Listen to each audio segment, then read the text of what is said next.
Bonjour à toutes, je suis ravie de vous retrouver pour ce nouvel atelier dans l'après-midi. Donc, je suis aujourd'hui avec l'entreprise GRT Gaz et Engie et elles vont vous parler des exemples des parcours techniques et non techniques dans la transition énergétique. Donc voilà, je suis avec Mathilde Garé et Bettina Hortal de GRT Gaz et Elisabeth Aubert de Engie. Donc je ne vais pas les présenter parce qu'elles sauront très bien se présenter elles-mêmes. Je vais juste vous donner quelques petites précisions. Donc concernant les questions, vous pouvez les écrire directement via le chat.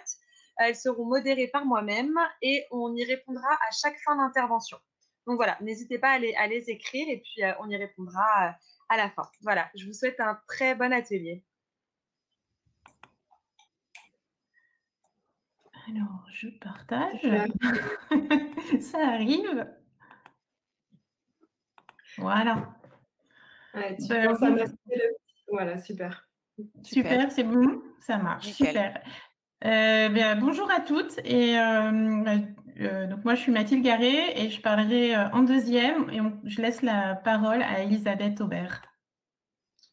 Merci Mathilde. Bonjour à toutes. Ravie d'être présente aujourd'hui pour représenter Engie. Alors Engie, c'est une entreprise franco-belge, mais pas que. On est également présent dans plus d'une soixantaine de pays. On est 172 000 salariés.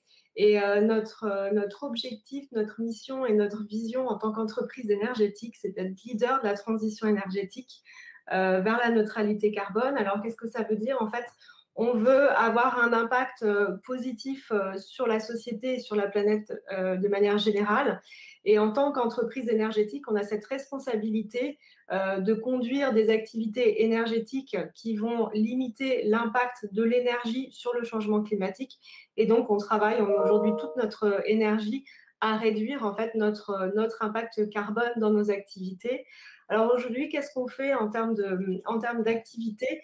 On est fournisseur de gaz et d'électricité. On fournit également des services d'efficacité énergétique, c'est-à-dire qu'on va essayer dans tous les usages, dans toutes les productions, d'améliorer en fait le rendement de nos technologies et donc de consommer le moins possible d'énergie, toujours en vue de limiter notre impact. Et puis, on est également de plus en plus engagé dans des technologies de la transition énergétique que sont les gaz verts, alors le biogaz qui est produit à partir de déchets, également l'hydrogène et puis les énergies renouvelables comme le solaire, l'éolien, l'énergie marine, l'énergie hydraulique qui ont des impacts beaucoup plus faibles, bien sûr, sur la planète. Et puis, on accompagne également nos clients qui sont notamment les villes et les territoires sur des villes intelligentes, des villes qui ont un impact également plus respectueux de la planète et de la société. Et on travaille aussi sur la mobilité verte, donc des mobilités qui, là encore, permettent de faire moins d'émissions, moins de pollution en ville. Voilà. Et alors, les femmes au sein d'Engie, en 2020, nous étions 21,5% de collaboratrices. C'est légèrement en augmentation par rapport à l'année dernière. Et le chiffre qui est vraiment intéressant et important, c'est qu'on est 24,1% de cadres.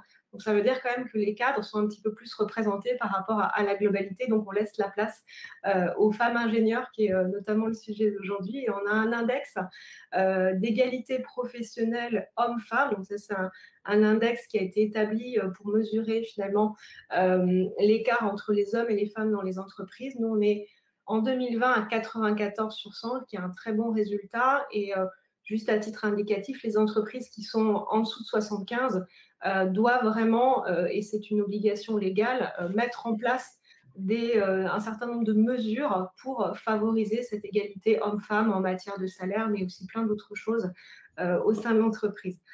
Alors, Mathilde, si tu peux passer au slide suivant. Donc moi, je suis Elisabeth Aubert, j'ai 41 ans et je suis dans le groupe Engie depuis maintenant 17 ans. Je suis rentrée dans ce groupe-là et j'ai choisi d'y rester parce que je m'y plais énormément et pour plusieurs raisons, je vais vous en parler. Alors, mon parcours, en fait, moi, je suis depuis toujours passionnée par les sciences et en particulier la physique et la chimie. Donc, j'ai fait un bac scientifique. Ensuite, j'ai été faire une classe préparatoire, donc PCSI, donc également à dominante physique-chimie. J'étais passionnée par ces sujets. J'ai peut-être eu aussi la chance d'avoir des professeurs qui étaient eux-mêmes passionnés par tous ces sujets. Et puis ensuite, assez logiquement, j'ai choisi de continuer dans ce domaine-là. Et donc, j'ai fait un cursus d'école d'ingénieur, 2 écoles en fait en même temps. L'ENSIC à Nancy, qui est plutôt sur des disciplines de physique et de chimie appliquées à orientation industrielle, donc c'est du génie chimique et du génie industriel. Et puis l'école de chimie de Paris, qui est également sur la chimie et de la physique, mais plutôt des matières un peu plus fondamentales. Voilà, on était notamment, par exemple, on a abordé la physique quantique ou des choses comme ça. Et moi, j'ai choisi, par ma sensibilité environnementale et parce que c'est des sujets qui me plaisaient, une option biotechnologie et donc finalement comment la nature peut nous inspirer pour développer de nouvelles technologies. On parle aussi beaucoup aujourd'hui de biomimétisme. Et puis je vous en reparlerai, mais après 10 ans de carrière, moi j'ai choisi de reprendre mes études en parallèle de mon poste. Et j'ai également fait donc un master exécutif à l'École de Mines de Paris en responsabilité sociétale des entreprises et développement durable. Et ça, c'est toujours en lien avec ma fibre écologique. Je crois que depuis aussi longtemps que je peux m'en souvenir, j'ai toujours défendu, même toute petite, la planète, la biodiversité, les animaux. Et c'était quelque chose qui était vraiment important pour moi. Et donc, j'ai voulu aussi, dans mon travail et dans ma formation, pouvoir continuer à apprendre sur ces sujets-là. Et d'ailleurs, vous verrez que tout le fil conducteur de ma carrière, c'est ça aussi, c'est cet engagement pour la planète. Et donc, en fait, pendant mes études d'ingénieur, j'ai fait 2 stages. Un premier au CNRS, donc un vrai stage en laboratoire de recherche publique. Et là, en fait, j'ai travaillé sur la dépollution des marées noires au travers de bactéries marines. Donc, on peut épandre en fait des bactéries dans la mer sur des marées noires qui vont venir dégrader en fait les hydrocarbures et aider à leur élimination et leur récupération. Et puis, j'ai également fait un stage de 6 mois chez Gaz de France. Donc, Gaz de France, c'était l'un des noms de l'entreprise Engie. Engie a beaucoup évolué, donc ça a été Gaz de France. Puis, on a eu la fusion avec Suez, donc ça s'appelait GDF Suez. Puis ensuite Engie, donc vous verrez différents noms. En fait, je suis restée pendant toute ma carrière dans la même entreprise. Et donc, j'ai fait ce stage à la direction de la recherche chez Gaz de France et c'était mes premiers vrais pas en tant qu'ingénieur en stage dans une entreprise. Et donc, j'ai travaillé sur la qualité du gaz et les composés soufrés. Donc, en fait, un stage de chimie qui était vraiment bien en lien. Ces 2 stages étaient bien en lien avec mes compétences et mes envies, à la fois sur la chimie et à la fois sur la protection de l'environnement. Et en fait, je suis rentrée à l'issue de ce stage. Je me suis beaucoup plu chez Gaz de France, à la fois d'un point de vue humain et puis d'un point de vue de tous les sujets sur lesquels on travaillait. Et donc, je suis rentrée dans le groupe sur différents postes pendant 17 ans. J'ai d'abord été donc ingénieure sur des procédés gaz, biogaz. J'ai travaillé sur le traitement des déchets et la production de biogaz, donc il y a un gaz vert qui a très peu d'impact en fait sur la planète, qui permet d'être utilisé pour faire du chauffage ou pour de la mobilité. Voilà, c'est une solution verte. Et donc, j'ai beaucoup accompagné les collectivités territoriales, les maires, les élus sur ces sujets. Et puis ensuite, j'ai travaillé pendant 2 ans sur un projet de R&D autour des réductions des émissions de CO2. Donc là, déjà à l'époque, en fait, en 2006, on parlait de changement climatique et de la nécessité de prendre des mesures pour lutter contre ce changement climatique. Voilà, et déjà la recherche de Gaz de France à l'époque travaillait sur ces sujets. Et puis ensuite, j'ai pris la tête d'un projet industriel de démonstrateur de captage de CO2 en partenariat avec EDF et Alstom. Et là, ça consistait à développer une technologie qui allait récupérer les émissions de CO2 en sortie des centrales à charbon ou des centrales gaz pour les stocker, donc éviter en fait qu'elles partent à l'atmosphère. Et donc là, c'était vraiment une démonstration pratique de ce qu'on pouvait faire pour réduire nos émissions de CO2 aux sorties de nos centrales énergétiques. Voilà. Et puis après ces années de recherche, j'avais envie d'aller sur des sujets plus opérationnels, peut-être plus court terme aussi. Et donc, j'ai rejoint GRDF. GRDF, c'est la filiale de distribution de gaz du groupe Engie. Et GRDF, en fait, m'a confié la mission de développer toutes les solutions énergétiques qui soient couplées au gaz et qui comprennent des énergies renouvelables, donc dans le bâtiment. Alors, vous avez peut-être d'ailleurs chez vous, chez vos parents, des panneaux solaires ou d'autres systèmes de ce type-là. Donc, j'ai développé des systèmes avec des panneaux solaires photovoltaïques, des panneaux solaires thermiques, des systèmes de chaudière au bois, par exemple, ou des pompes à chaleur. Et l'objectif de toutes ces solutions, encore une fois, c'était de réduire notre impact sur l'environnement et sur la planète et de proposer finalement des solutions plus vertes. Et puis, donc, j'ai fait ça pendant 4 ans, donc avec un poste qui était beaucoup plus orienté vers le terrain et puis vers le monde de la filière bâtiment. Donc, je me suis retrouvée passer du monde de la recherche au monde du bâtiment dans un milieu très différent et dans un milieu également beaucoup plus masculin. Donc, voilà, il a fallu pour moi que je m'adapte et puis que je sache aussi m'imposer, démontrer que j'avais les compétences. Et c'est vrai qu'à un moment donné, vous êtes un peu challengé, voilà, on vous observe, on va vous mettre un petit peu à l'épreuve. Mais une fois que les gens voient que vous êtes passionné, que vous êtes compétente, en fait, on arrive vraiment à avoir l'adhésion et le soutien de tous les collaborateurs sur le terrain qui ont envie de vous aider et de faire émerger ces projets. Voilà, donc ça a été une très belle expérience. Et puis ensuite, j'ai rejoint Engie University. C'est mon poste aujourd'hui. Engie University, c'est au sein de la DRH Group. Donc, vous voyez que les métiers d'ingénieur peuvent mener à plein de choses différentes. Et Mathilde et Bettina vous le diront ensuite. Donc, je me suis retrouvée ingénieure à la direction des ressources humaines. Et en fait, pour faire quoi?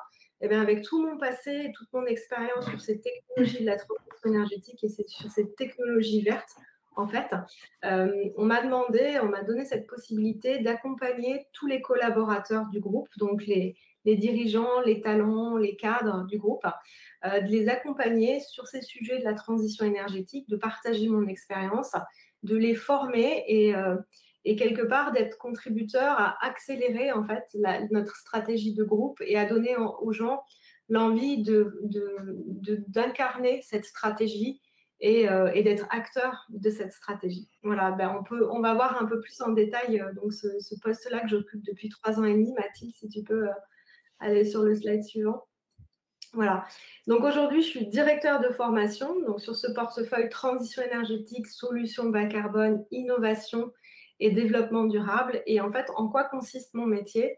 Mon métier consiste essentiellement à comprendre tout ce qu'on fait au sein d'Engie, en particulier la stratégie, tous nos métiers à la fois techniques, nos développements de technologie, nos métiers business, finalement tout ce qu'on fait, tout ce qu'on propose à nos clients, de comprendre tout ça et en fait ensuite d'arriver à les retraduire en programme de formation pour que l'ensemble des collaborateurs comprennent en fait quels sont les enjeux et envie voilà, d'y contribuer et en fait et toutes les compétences pour y contribuer.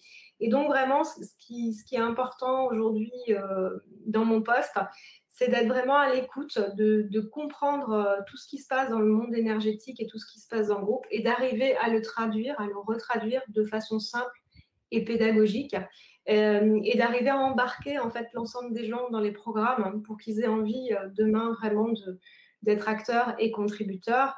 Et donc, ça passe par la création de programmes que je développe avec des experts du groupe qui sont experts de tous ces sujets-là.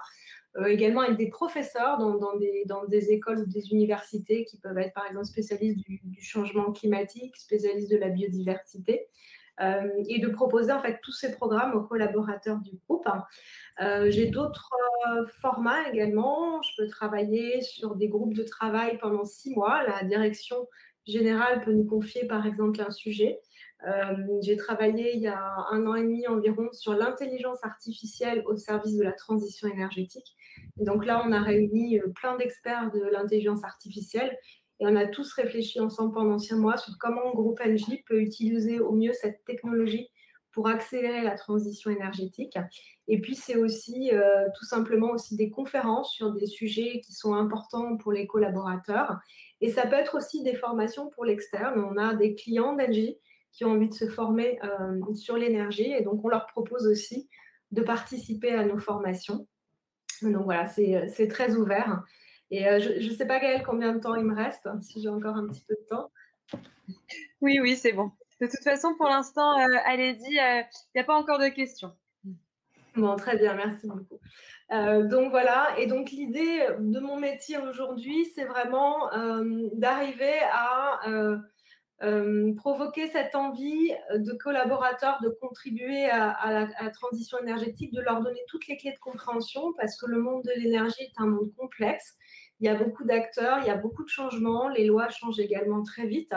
On a cette responsabilité de mener cette transition énergétique, et donc si on veut le faire bien, voilà, on doit réunir toutes les intelligences et toutes les personnes du groupe.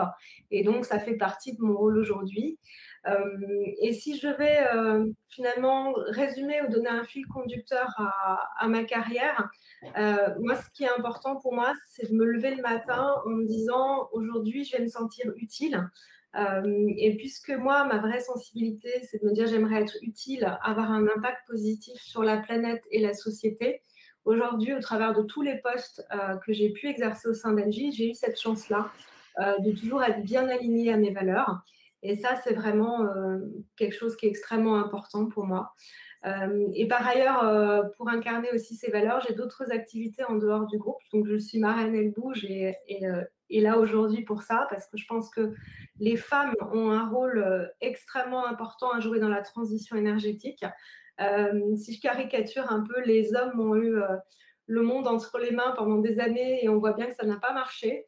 Les femmes ont une sensibilité, ont des compétences qui sont complémentaires à celles des hommes et on doit vraiment jouer un rôle et c'est extrêmement important qu'on joue un rôle aujourd'hui dans la protection de la planète. On a aussi cette sensibilité-là. Et donc, moi, j'accompagne dès que je le peux des jeunes femmes pour leur dire allez-y, si vous avez cette sensibilité-là, si vous aimez les sciences, on a besoin de vous. Et on peut aussi prendre tellement de plaisir d'avoir un travail dans ces domaines-là. Et donc, je suis aussi bénévole dans un certain nombre d'associations, Time for the Planet, la Clean Tech Week, toujours sur ces sujets-là. Et puis, j'essaie aussi de transmettre mes connaissances, pas qu'aux collaborateurs d'Engie, mais également aux étudiants. Donc, j'interviens auprès des juniors entreprises, j'interviens auprès de l'école des mines, je donne des cours aussi à Audencia sur le master transition énergétique. Parce que ce qui est important pour moi, en fait, c'est de transmettre tout ce que je sais et d'essayer de répondre voilà, à un maximum de questions, des gens qui se posent la question sur comment je peux contribuer, comment je peux m'engager. Voilà, et si je devais vous donner quelques conseils, pour moi, c'est vraiment, si vous avez des valeurs, si vous avez des sujets qui sont importants pour vous, restez aligné à ces valeurs, ça vous donnera beaucoup d'énergie. Et même quand ça ne se passe pas bien, voilà, c'est une source d'énergie qui vous donne de la force en fait dans votre carrière. Prenez du plaisir, c'est tellement important de faire et de parler de sujets qui nous tiennent à cœur. Donc si vous aimez les sciences, si vous aimez les maths, si vous aimez la physique, la chimie, la biologie, allez dans des filières qui vous plaisent, c'est extrêmement important. Oser, alors je le dis, mais moi, je n'ai pas toujours osé dans ma carrière, mais il faut oser poser des questions, oser aller demander de l'aide, oser contacter des gens, explorer les pistes, posez-vous des questions, posez-vous plein de questions. Qu'est-ce que j'ai envie de faire? Pourquoi j'ai envie de le faire? Et puis, apprenez toute votre vie. Ça, je suis aujourd'hui dans la formation, donc je suis bien placée pour le dire. On est dans un monde complexe, on est dans un monde qui change. Et il faut avoir la curiosité de s'intéresser à plein de sujets. Il faut avoir la curiosité d'apprendre des choses et même de reprendre ses études à un moment dans sa carrière. Je l'ai fait moi pour mon master à l'école des mines, ça fait beaucoup de bien. Et puis aussi, on sait que les métiers qui existent aujourd'hui n'existeront probablement pas demain, qu'il va y avoir plein de nouveaux métiers. Et donc, contrairement à, je ne vous aurais pas dit ça il y a 20 ans, mais aujourd'hui, on sait que nos métiers vont évoluer, que toute sa vie, on devra apprendre. Et donc, quelque part, même si vous n'avez pas tout à fait pris la bonne voie au premier coup, ben, dites-vous que rien n'est perdu dans sa carrière. On peut reprendre ses études, on peut changer d'horizon, on peut prendre d'autres voies. Donc, voilà, il ne faut pas se stresser. Pour ça, tout est possible. Et puis, bah, ma devise pour conclure, vis comme si tu devais mourir demain, c'est-à-dire profite à fond de tout ce que la vie peut t'offrir et apprends comme si tu devais vivre toujours, c'est-à-dire continuer à apprendre même 2 minutes sur le téléphone. On peut lire un article sur un nouveau sujet, on peut faire une autre formation, on peut tout simplement aussi échanger avec des amis qui connaissent des sujets auxquels nous, voilà, on n'avait pas accès. Et donc voilà, c'est rester dans cette ouverture d'esprit et de partage qui est extrêmement importante aujourd'hui dans le monde dans lequel on vit. Voilà, voilà Gaëlle. Merci beaucoup. Merci beaucoup, Elisabeth. Du coup, il y a deux questions. Voilà, on va y répondre maintenant et assez rapidement si possible pour qu'on avance sur les autres interventions.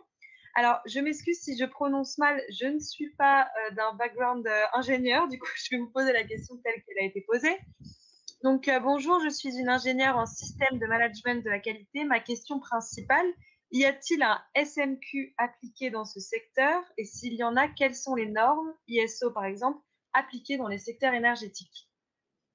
Alors oui, il y a des normes de qualité dans tous les secteurs et dans tous les métiers. Hein. C'est un incontournable aujourd'hui dans nos grandes entreprises. Alors ensuite, je ne suis pas du tout spécialiste des sujets de qualité, donc je ne pourrais pas vous citer le nom des normes, mais je suppose que les normes internationales de qualité, ISO, X1000, etc., sont forcément celles sur lesquelles on s'aligne aujourd'hui. Et bien évidemment, on a besoin dans tous les métiers complexes d'ingénieurs qui sont en charge des sujets qualité. Voilà ce que je pourrais répondre. Merci beaucoup. Donc voilà, et une autre question avant d'avancer, de Zeynep qui nous demande: bonjour, j'aimerais savoir comment pouvoir faire la transition d'une formation très technique, génie électrique dans mon cas, à une carrière plutôt de management de projet. Quand je regarde les offres de travail, j'ai l'impression on va lui répondre. On va lui répondre sur la pratique. C'est un peu notre vie, donc. Parfait. Ça fait une transition parfaite. Parfait. Tout est possible, allez-y. Et moi, je me confirme, moi j'ai été ingénieur procédé, j'ai fait du dimensionnement et du calcul. Aujourd'hui, je fais aussi du management et aujourd'hui, je fais de la formation. Donc, tout est possible dans une carrière d'ingénieur. Mathilde, merci Elisabeth. Vas-y Mathilde. Bettina, tu prends la main. Du coup, je prends la main. Alors, bonjour à toutes. Donc, Mathilde et moi, nous sommes d'une autre entreprise qui est une filiale du groupe Engie et qui s'appelle GRT Gaz. Alors, GRT Gaz, c'est une entreprise franco-allemande. En fait, on est basé en France, mais on a une filiale en Allemagne qui exploite, entretient et développe le plus grand réseau européen gazier de transport. C'est à peu près 32 000 km de canalisation enterrée. Et on transporte le gaz naturel vers les consommateurs que sont les grands sites industriels et les distributions publiques, c'est-à-dire toutes les villes et vous les consommateurs. On est un peu plus de 3180 salariés en France.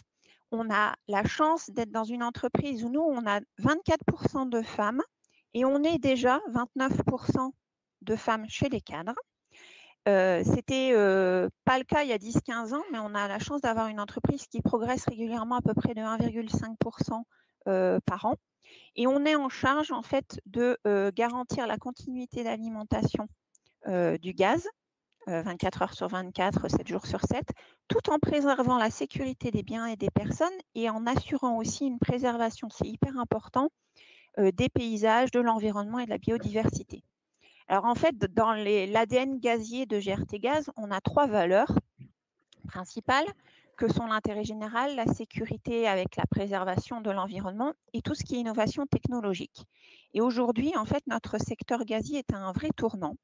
Et pour accompagner la transition énergétique, on a une mission et une vision qui est en fait que l'industrie gazière doit repenser son modèle pour accélérer le développement des gaz renouvelables.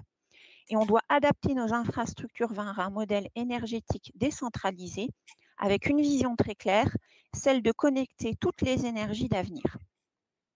Et pour ce faire, GRT Gaz est un acteur pleinement engagé pour préparer l'avenir et on impulse de nombreux projets autour du verdissement du gaz. Et on accompagne depuis quelques années, mais particulièrement là de manière, on va dire, assez forte depuis 2-3 ans, toutes les nouvelles filières qui expérimentent les technologies de gaz renouvelables. On est engagé à la fois dans le biométhane, dans l'hydrogène, dans la pyrogazéification, dans la gazéification hydrothermale. Et on s'engage aussi sur la décarbonation de toutes les mobilités. Alors, dans la transition énergétique, on a l'habitude de dire qu'il y a ceux qui en parlent et ceux qui la font. Et à GRT Gaz, on la pratique, puisque l'an dernier, sur nos plans d'investissement, pour vous donner un exemple, sur les 380 millions d'euros qu'on a investis l'an dernier, 40 l'ont été directement dans la transition énergétique, c'est 30% de plus que l'année d'avant. Et aujourd'hui, on a le plaisir d'avoir à GRT Gaz 21 points d'injection de gaz renouvelable sur notre réseau. On a aussi la chance d'avoir l'un des premiers prototypes d'hydrogène en service avec Jupiter 1000 qui se trouve dans le sud de la France sur la plateforme de Fos. Et la prochaine étape, ça sera la mise en service de notre plateforme d'essai multipartenaire sur l'hydrogène qui se prénomme Phoenix et qui démarrera en juillet prochain. Donc GRT Gaz, vous allez voir, on a de formidables défis à relever d'un point de vue mission régalienne, service public, intérêt général, préservation de l'environnement, mais aussi tout ce qui est innovation technologique pour préparer les 25 prochaines années. Et vous allez voir que nos parcours et nos métiers sont assez disruptifs. On a une force, c'est de pouvoir varier les postes et les expériences. C'est-à-dire qu'on rentre avec un profil technique, un poste terrain, et vous verrez que si on nous avait prédit à Mathilde et à moi, il y a 15 ans, quelle fonction on exercerait aujourd'hui, nous-mêmes, on ne l'aurait pas cru. Et je vais laisser Mathilde vous présenter son parcours. Merci Bettina. Effectivement, quand j'ai commencé à travailler, je ne pensais pas qu'un jour je m'occuperais de gaz renouvelable, parce que je ne pense pas que ça existait qu'on en parlait vraiment à cette époque. Donc moi rapidement mon parcours académique, donc je suis titulaire d'un bac S, option maths. Quand j'étais en terminale, je savais que je voulais pas aller à la fac parce que j'étais pas, c'était pas fait pour moi et je le savais très bien. Donc j'ai fait une prépa. Et comme je suis assez pragmatique et je l'étais déjà à 18 ans, j'ai regardé dans quelle filière de prépa j'aurais plus de chances d'avoir une école d'ingénieur. Donc j'ai choisi la prépa physique et technologique. Les machines-outils, etc., je n'avais jamais vu ça de ma vie. Je suis entrée dans ma classe le premier jour de la prépa, j'étais la seule fille de la classe. Mais voilà, j'ai tenu bon et au bout du compte, j'ai intégré une école d'ingénieur qui s'appelle Arts et Métiers ParisTech. J'ai passé 2 ans sur le campus de Lille et puis ma dernière année à Paris. Et en fait, j'avais choisi cette école parce que c'est une école généraliste. À 20 ans, je ne savais pas trop ce que je voulais faire en fait. J'étais encore pas très sûre de moi, mais en fait, au fil de mes études, et puis grâce aux rencontres que j'ai pu faire sur les forums, par le biais de mes stages, etc., je me suis rendu compte que ce qui m'intéressait, c'était vraiment le monde de l'énergie. J'ai postulé de façon assez naturelle en première approche chez Gaz de France et EDF. Et à cette époque, Gaz de France proposait un financement de master spécialisé en ingénierie et gestion du gaz aux mines de Paris et j'ai eu la chance d'être sélectionnée. Et donc voilà, c'est comme ça que je suis entrée dans le monde gazier.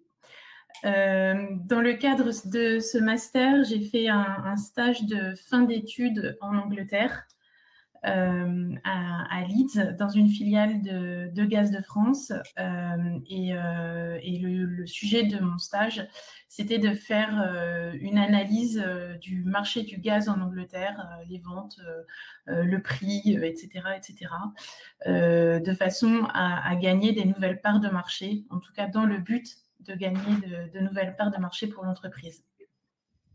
Dans le cadre de mes études, j'ai aussi fait des stages chez EDF dans une centrale thermique et un stage chez Total. Les deux, c'était plutôt de la maintenance parce que la maintenance, de mon point de vue à cette époque, je trouvais que c'était suffisamment généraliste et que ça me permettrait d'avoir une bonne vision pendant mes stages, en tout cas, des différents métiers de ces sites industriels.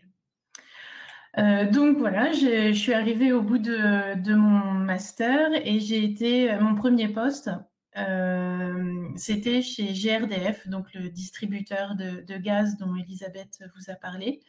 Et j'étais manager d'une petite équipe dont le rôle était de programmer les renouvellements de canalisation, de programmer les raccordements des nouvelles maisons, des nouveaux magasins, enfin de tous les nouveaux bâtiments. Dans mon équipe, il y avait 5 personnes. J'étais toute jeune et et les gens avaient l'âge de mes parents. Donc, c'était très impressionnant, mais l'avantage d'avoir fait ce master aux mines, c'est que j'avais déjà une très bonne connaissance finalement de toute la technique, de tout l'environnement technique du gaz, et je n'avais entre guillemets plus que la vie de l'entreprise à apprendre. Donc, c'était vraiment une expérience hyper enrichissante. J'avais une équipe fantastique. Voilà, donc c'est vraiment, pour un premier poste, c'était très, très chouette.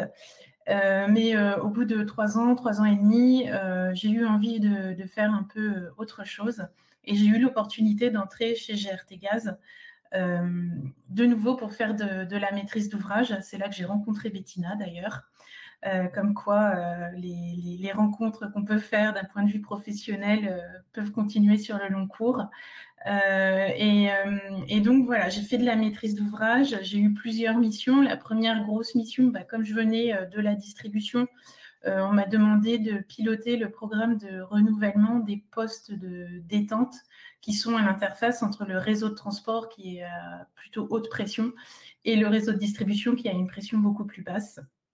Donc, il fallait que je définisse la liste des postes à renouveler dans l'année, et puis l'année N+1, N+2, que je définisse les enveloppes budgétaires associées, et enfin que je pilote les équipes projets qui étaient composées de personnes qui étaient à l'ingénierie, à la direction des opérations, donc les exploitants, et puis les gens, les soudeurs, etc. Il fallait que je pilote ces équipes. J'en avais beaucoup. J'avais beaucoup de projets en même temps, donc j'ai vu beaucoup de gens. J'ai pu vraiment avoir une vision très transversale de l'entreprise. Donc ça c'était dans un premier temps, et puis après j'ai eu des plus gros projets de déplacement de canalisation dans des contextes parfois pas très faciles, notamment quand il y avait des enjeux politiques derrière, puisque beaucoup de déviations de canalisation se font dans le cadre de l'aménagement du territoire, par exemple pour construire un nouveau tramway, ou dans le cadre du Grand Paris, le projet du Grand Paris. Donc voilà, c'est des contextes parfois politiques avec des enjeux financiers forts derrière. Voilà, donc ça, j'ai fait ça pendant 5 ans. C'est un métier qui est très technique, donc j'ai eu beaucoup à apprendre, parce que je connaissais pas trop bien la technique du transport de gaz. Ça a été vraiment très enrichissant et très intéressant d'un point de vue technique. Mais au bout de 5 ans, j'ai eu envie de faire autre chose. Et je me suis un peu interrogée sur ce que j'avais envie de faire, sur ce qu'étaient vraiment mes motivations profondes. Et là, j'ai eu énormément de chance parce qu'on m'a proposé d'aller travailler sur le biométhane. Et pour moi, travailler sur une énergie renouvelable, c'était juste un rêve, et que j'avais un petit peu abandonné parce que, comme je vous le disais, le biométhane, les énergies renouvelables avant les années 2010, c'était pratiquement que de l'électricité. Enfin, c'était que de l'électricité hydroélectrique, pardon, éolien, solaire.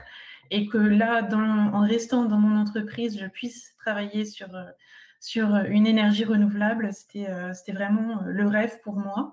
Donc j'ai accepté, même si c'était en 2012, tout le monde m'a regardée un peu comme une folle, en me disant que dans 1 an, ça serait fini, qu'il n'y aurait rien à faire, que de toute façon, c'était voué à l'échec, etc., etc. Mais j'ai tenu bon. Et quand je suis arrivée, il n'y avait absolument rien. Ni d'offres techniques, ni d'offres commerciales. Et justement, ce qui a intéressé la direction commerciale qui m'a embauchée, c'était mon background technique. Parce que ma première mission, ça a été de transcrire l'offre technique en offre commerciale, et donc il fallait que je sois capable de comprendre ce qu'on m'expliquait sur la constitution d'un poste d'injection de biométhane, sur la qualité gaz, etc. etc. Donc c'était vraiment un gros plus, et c'était la valeur ajoutée que je pouvais apporter dans ce poste-là. Donc voilà, au début, c'était un sujet très anecdotique qui a pris beaucoup d'ampleur au fil des ans. Et du coup, j'ai été nommée chef de produit biométhane. Donc là, en fait, je ne pouvais plus tout traiter toute seule. Donc, j'ai commencé à aller piocher des compétences à droite et à gauche. Donc, de nouveau, du management transversal. Ouais, aller piocher des compétences pour m'appuyer et pour développer une offre plus robuste et qui puisse en même temps évoluer et être relativement agile. Et j'ai eu l'occasion en même temps de participer à des groupes de travail nationaux auxquels participaient d'autres entreprises, des représentants de l'État français, de la Commission de régulation de l'énergie. Donc vraiment quelque chose de très enrichissant parce que c'est toujours intéressant d'échanger avec les clients, d'échanger avec des gens qui travaillent dans d'autres entreprises. Donc voilà, quelque chose de vraiment passionnant. Et puis, en fait, le sujet des gaz renouvelables a pris de l'ampleur. On est passé du biométhane, le premier pavé, j'ai envie de dire, sur la voie de la décarbonation du gaz. On est passé du biométhane à l'injection d'hydrogène qui est carrément le futur. Il y a quelques années, c'était carrément de la science-fiction de pouvoir injecter de l'hydrogène dans les canalisations de gaz. Et en fait, depuis l'année dernière, c'est une réalité. Et on a de plus en plus de demandes d'injection d'hydrogène dans les canalisations. Et donc l'entreprise a décidé de mettre en place un marché des producteurs de gaz renouvelables que je pilote. Donc, je vais aller très vite. Là, j'ai sous ma responsabilité une équipe de 5 personnes qui sont chargées de développer les offres, de les faire évoluer, de capter les besoins des clients, etc. Donc ces 5 personnes-là, en fait, on est en centrale et on a des relais sur tout le territoire couvert par GRT Gaz. Donc on a aussi un rôle très fort d'animation de ces relais parce que sans eux, en fait, l'information ne peut pas descendre et surtout, les besoins de nos clients ne peuvent pas nous remonter. Donc on a vraiment ce besoin d'avoir des relations régulières avec eux. Et on a aussi besoin d'avoir des relations régulières avec toutes les directions techniques de GRT Gaz pour être sûr qu'il y a une adéquation entre les offres commerciales qu'on développe et ce qu'on peut faire techniquement dans la réalité sur le terrain. Donc, je suis toujours beaucoup en interface avec les autres directions de GRT Gaz et c'est vraiment très, très, très enrichissant de pouvoir confronter tous ces points de vue. Voilà, alors si je passe à ma motivation, ça rejoint un peu ce qu'a dit Elisabeth tout à l'heure. Pour moi, vraiment, le plus important, c'est de me retrouver dans chacune de mes actions. Donc, d'un point de vue professionnel, j'ai la chance de travailler dans un secteur qui me motive énormément puisque l'énergie, c'est une nécessité. On ne peut rien faire sans énergie, mais on doit limiter notre impact sur la planète pour que nos enfants, nos petits-enfants, nos arrière-petits-enfants puissent continuer à vivre jusqu'à preuve du contraire. On n'a qu'une seule planète, même si certains ont des projets d'aller coloniser Mars. Aujourd'hui, à l'heure actuelle, on n'a qu'une seule planète Terre, donc il faut en prendre soin. Et par le biais de mon travail, ça, j'ai l'impression de vraiment y contribuer. Moi aussi, je suis marraine Elle Bouge depuis 5 ans et depuis 6 mois, j'ai décidé aussi de plus m'investir dans cette association et je suis devenue co-déléguée Elle Bouge pour la région Île-de-France parce que pour moi, c'est vraiment important que les femmes ne se mettent pas de barrières. Les femmes sont pleines de talent, c'est ce que je répète à longueur de temps, j'ai l'impression, mais les femmes sont pleines de talent. On a besoin de leur talent dans le monde de l'industrie. Et si on ne prend pas notre part dans ce monde de l'industrie, le monde qui va être construit ne va être fait que pour les hommes et par les hommes. Et ce n'est pas acceptable parce qu'on représente un tout petit peu plus de la population mondiale. Et ce qui est très important pour moi aussi, c'est de pouvoir préserver un équilibre de vie entre le monde professionnel et la sphère personnelle. C'est d'autant plus compliqué depuis 1 an qu'on est pratiquement cloîtré chez nous. Mais mon travail me permet aussi de préserver cette sphère personnelle et qui est tellement, tellement importante pour moi. Pour finir, mon conseil rejoint énormément celui d'Elisabeth. Ne vous mettez pas de barrières. Osez vous exprimer, osez aller chercher de l'aide. Vous avez autant de valeur que quiconque.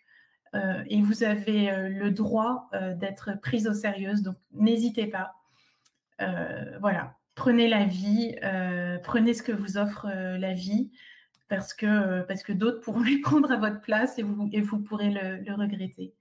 Et d'ailleurs, voilà, ma devise, c'est que j'ose, et j'estime que je ne perds jamais, parce que soit je gagne, soit j'obtiens ce que j'ai demandé, soit j'apprends. Et j'essaye au maximum de tirer des leçons de ce que la vie m'apporte, de façon à m'améliorer au quotidien.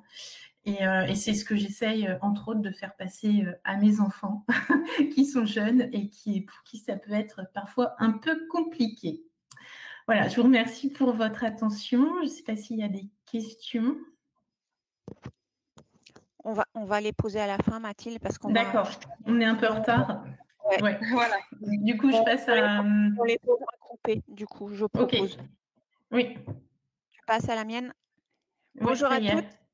Alors, moi, je m'appelle Bettina Hortal, j'ai 48 ans, j'ai 2 grands ados de 15 et 19 et en fait, j'ai 25 ans d'expérience en management d'équipe et de projets gaziers. Alors, à dominante technique au départ, mais pas que, vous allez voir.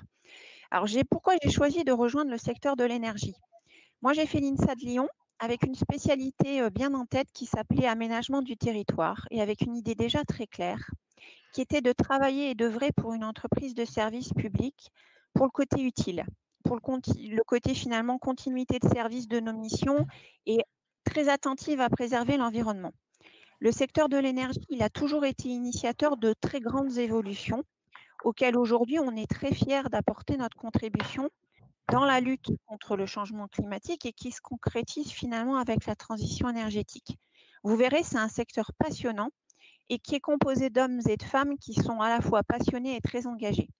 Alors moi, je suis rentrée à la Gaz de France en 1995 et en fait, en 25 ans, j'ai eu l'opportunité d'évoluer finalement au sein du même groupe, de la même entreprise, mais en y exerçant des fonctions totalement différentes. Alors en fait, c'est 7 postes au total qui alternent à la fois des postes techniques très terrain. J'ai commencé par construire des gazoducs. J'ai commencé aussi par construire des stations de compression. J'ai été directrice de projet en région d'exploitation, donc comme Mathilde. J'ai managé une équipe aussi de 41 directeurs de projet en région. Donc ça, on va dire, c'est la face A, le côté pile. Et le côté face, c'est que j'ai souhaité dès le début, très jeune, alterner à chaque fois avec des postes moins techniques, voire pas du tout techniques, mais tout aussi engageants. Alors, par exemple, quand j'étais jeune, j'ai choisi de coordonner des achats travaux sur 2 stations de compression. Donc, je suis repartie me former à la négociation aux achats. Puis ensuite, j'ai choisi aussi de négocier des tarifs de transport de gaz et de mener des audits, donc à la direction de la stratégie. Et quelques années plus tard, je suis passée par un poste de second regard, c'est-à-dire le questionnement et la vérification des solutions projet, mais côté risque. Donc, risque planning, risque financier. Et pour proposer ces décisions au COMEX et les insérer dans le plan d'investissement de GRT Gaz. Donc ça, c'était un poste à la direction financière. Alors, on m'a souvent posé la question dans cette alternance de postes, finalement, si c'était difficile ou limitant d'être une femme pour changer souvent de métier entre des postes opérationnels et des postes plus corporate. Moi, je vous dirais que je ne me suis jamais posé de questions. En fait, j'ai souvent été l'une des rares femmes dans des équipes plutôt masculines, mais ça, c'était il y a 15 ans. Ce n'est clairement plus le cas aujourd'hui, puisqu'on a 29% de femmes cadres à GRT Gaz. Et franchement, à chaque changement de poste, j'ai toujours été super bien intégrée et accueillie, formés par les plus anciens et encouragés à prendre de nouvelles responsabilités. Et actuellement, j'exerce un métier auquel je n'aurais jamais pensé il y a 10 ans. Mathilde, tu peux passer sur la seconde slide. En fait, j'ai rejoint un domaine qui pourrait se qualifier d'affaires publiques, stratégie, influence et lobbying sur la transition énergétique. Et dans ce métier-là, on est 40% de femmes.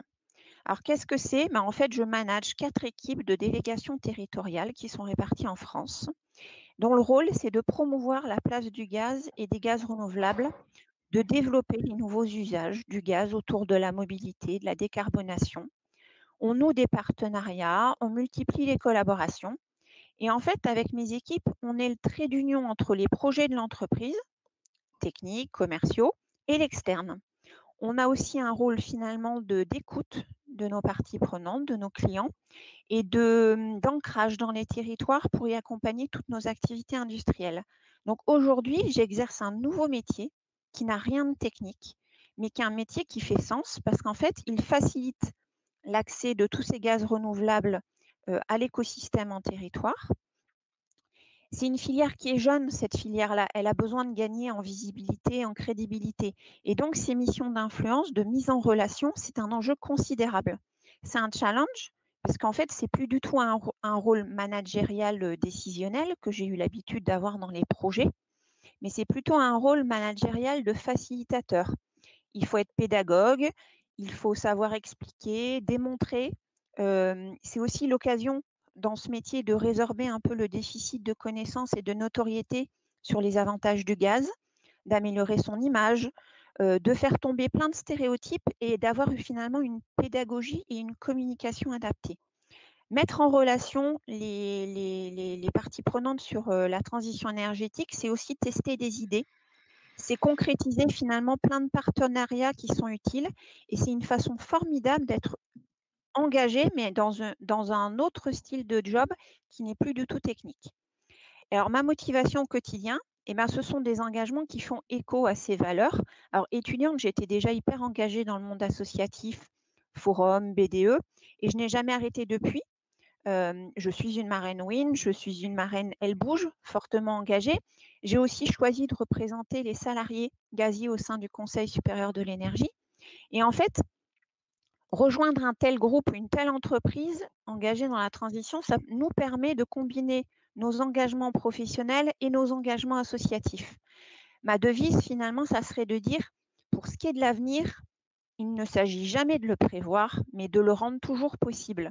Et aussi, j'ai un message pour finir à vous, jeunes ingénieurs, c'est que les perspectives et les opportunités qui s'offrent à vous dans le domaine de la transition énergétique sont juste énormes, puisque tout est à réinventer, tout est à imaginer. Et votre enjeu, ça sera de produire mieux en connectant toutes ces énergies, mais à un moindre coût, pour réussir une transition qui sera plus économe et plus soutenable économiquement pour nous toutes et nous tous. Donc, en fait, dans un avenir proche, nous, on est persuadés, gaziers, qu'il y aura de plus en plus de gaz vert dans nos tuyaux, qu'on aura un mix énergétique diversifié, équilibré et économe. Mais en tant que citoyenne et professionnelle, ce qu'il faudra surtout, ça sera installer le bon équipement, utilisant la bonne énergie au bon endroit. Et vous, les futurs diplômés, vous aurez pleinement votre rôle à jouer dans cette partition. Aussi, après 25 ans finalement et des postes très variés, techniques et non techniques, je conclurai juste en disant que la principale des qualités qui sera requise pour être épanouie dans votre carrière comme nous le sommes, Elisabeth, Mathilde et moi, c'est bien de conserver ces valeurs au quotidien et de savoir choisir de dire oui à des postes et à des métiers qui font sens et non à certains autres postes. Parce que le plus important, ce n'est pas de diriger 200 personnes ou d'épingler un titre sur son profil LinkedIn. Le plus important, c'est d'être utile et d'être fier de ce que l'on a accompli. Donc surtout, osez, testez, changez et engagez-vous, vous vous régalerez. Merci beaucoup à toutes les trois. Alors, il nous reste malheureusement qu'une petite minute pour répondre aux questions. Donc, il y a des questions auxquelles j'ai pu répondre via le chat. Notamment, on vous félicite pour cette présentation. Il y en a déjà qui envoient leur CV. Donc, voilà. Donc, il y a une personne. Donc, la première question. Donc, c'est une personne qui est en option ingénierie d'affaires et qui a un petit peu peur parce que c'est un poste à haute responsabilité et qu'elle a peur de ne pas trouver d'offres d'alternance et de stage. Est-ce que vous avez un conseil pour les recherches d'offres dans le domaine de l'énergie? En fait, nos 2 groupes mettent sur leur site internet toutes les offres de stage et d'alternance et ils sont sortis là maintenant début mars pour la campagne de septembre. Donc, il ne faut pas hésiter à les postuler. Merci beaucoup. On va continuer une petite minute. Une personne qui s'interroge, qui s'intéresse, qui voudrait en savoir plus sur la filière, sur votre filière hydrogène et dans quel secteur vous intervenez? Dans tous les secteurs, en fait. Là, pour le coup, le groupe Engie a plusieurs filiales engagées dans l'hydrogène, aussi bien, on va dire, de la production jusqu'au transport, jusqu'au stockage de l'hydrogène. C'est-à-dire qu'aujourd'hui, on s'engage clairement, alors pour le coup, c'est de l'hydrogène vert, hein, ce que j'appelle l'hydrogène issu, on va dire, de l'électricité. Hein. On sait fabriquer renouvelable. Renouvelable, Ouais. voilà. On sait fabriquer de l'hydrogène à partir du gaz depuis de nombreuses années, mais ça, c'est ce qu'on qualifie de l'hydrogène gris. Et aujourd'hui, quelles que soient les filiales et les entreprises en France, on s'engage tous sur de la production et du transport, stockage d'hydrogène décarboné. Vert. Merci beaucoup. Une dernière petite question et après on va devoir s'arrêter là pour laisser place à un autre atelier. Donc une personne qui demande, je remarque que dans votre parcours à toutes, vous aviez déjà des spécialisations en énergétique. Est-il possible avec une formation autre, en l'occurrence dans son cas, elle est en système électronique de l'aéronautique, de travailler de même dans l'aéronautique? En fait, j'aurais tendance à dire que la transition énergétique aujourd'hui, elle se situe et elle se trouve, vous la trouverez dans tous les secteurs industriels, pas que dans l'énergie. Si vous regardez nos marraines, elles bougent de chez Safran ou d'Airbus, elles sont engagées pour décarboner et pour réduire l'empreinte également dans les transports, dans la mobilité, que ce soit le ferroviaire, l'aérien ou l'automobile. Donc oui.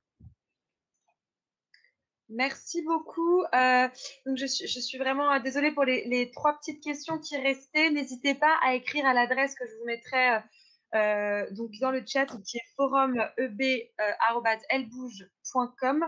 On vous y répondra avec plaisir et on transmettra aux intervenantes. Et je dis donc un grand merci si vous voulez remettre vos caméras, les intervenantes, pour dire. Alors, c'est moi, je dois faire un truc, je crois. Voilà, c'est bon. Voilà. N'hésitez pas à nous contacter aussi sur nos profils LinkedIn hein, pour celles qui auraient des questions. On reste joignable, hein, bien évidemment. Évidemment. Merci à toutes. Merci. Merci à toutes. Au revoir. Au revoir. Bel après-midi.